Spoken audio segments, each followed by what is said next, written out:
L'imitation de Jésus-Christ, livre 3e, chapitre 35.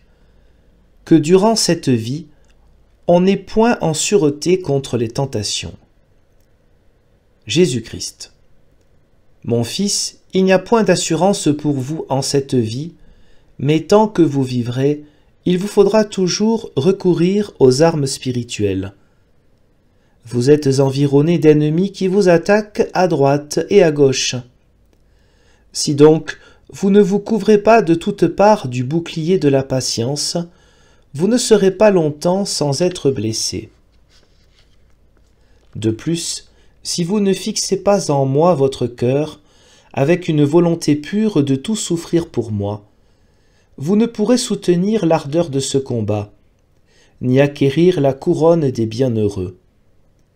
Il faut donc que vous franchissiez tout avec courage, et que vous armiez puissamment votre bras contre ce qui vous fait obstacle.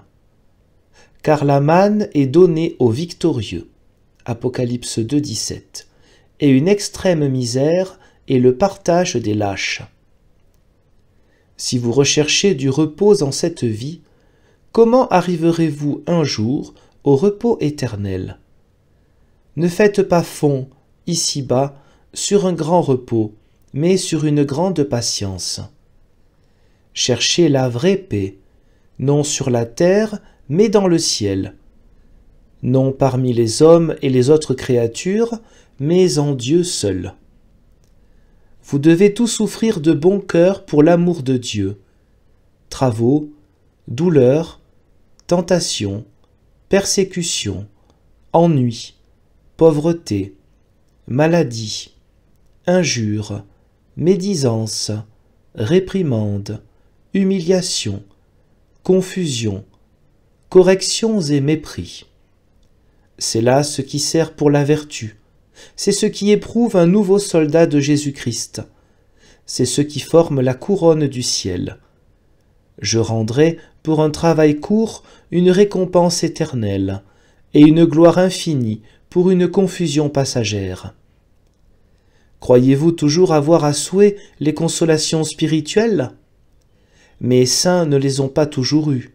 Au contraire, ils ont souffert beaucoup d'afflictions et de tentations différentes et d'extrême désolation. Mais ils se sont soutenus avec patience en toutes ces peines, et se sont confiés en Dieu plus qu'en eux-mêmes, persuadés que les souffrances de cette vie n'ont point de proportion avec la gloire future. Romains 8, 17, qui en est le prix.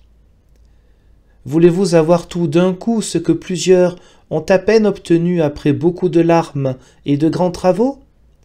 Attendez le Seigneur, agissez avec courage, et fortifiez-vous.